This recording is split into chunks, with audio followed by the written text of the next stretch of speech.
Hello everyone, welcome back to Express V2 for All. If you are preparing for placement and you are ignoring DSA, then I am telling you honestly, you are making a big mistake because every company, service based or product based asks DSA. DSA means data structure and algorithm. This is the backbone of interviews, coding round and technical discussion. Company don't check how much language you know. They check how you think and solve the problem. So let's start with basic problem. So our question is find the maximum element in an array.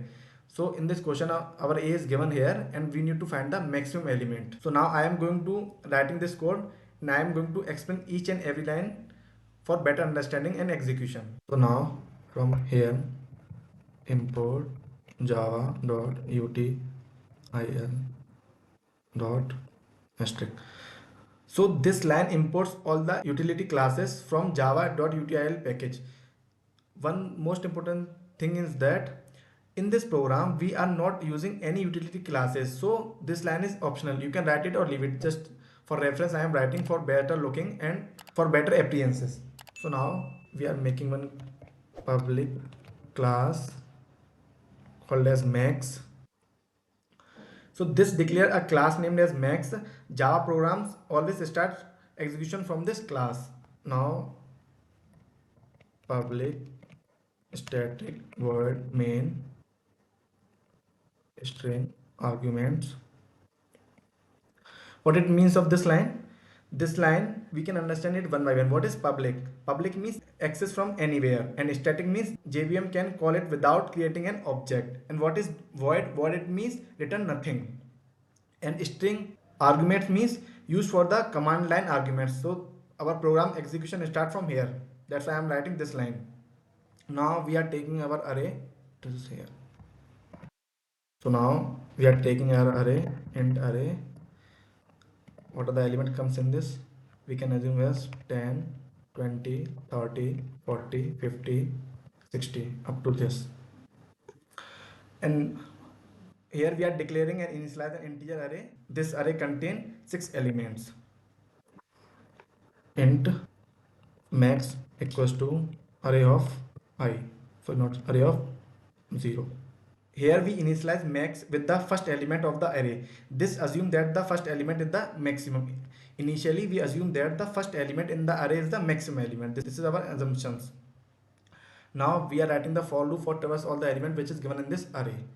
So for int I equals to 1 and I less than array dot length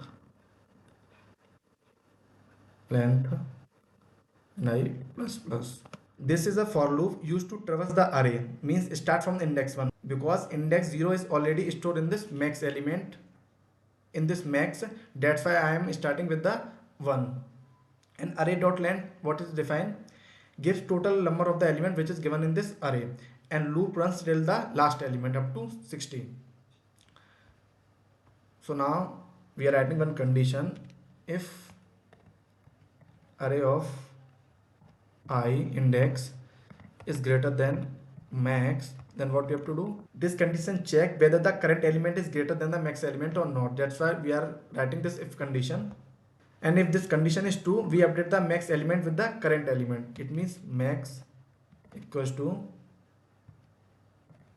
array of I.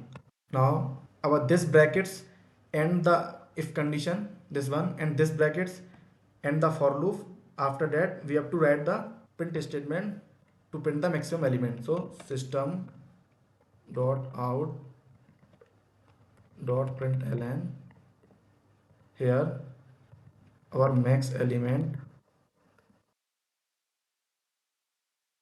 Why I am using this two? Because whatever we are printing, we have to give some space between the statement and the numerical value which we take from this array. That's why I am writing this one. And here we have to find the max, our semicolon. So this is our proper code to find the maximum element in the array. Now we will execute it. So before executing it, we have to save this. So Control S, and now you can save this file anywhere with the help of whatever we are making the classes here, max.java. So now we can execute it. Control S, and you can press Control along with T and N. You can directly go to the output. So now we get the output. Our max element is 60 in this given array. So like that you have to solve these kinds of problem in a very easy way. So thank you for watching our video. Please subscribe Express Video for All.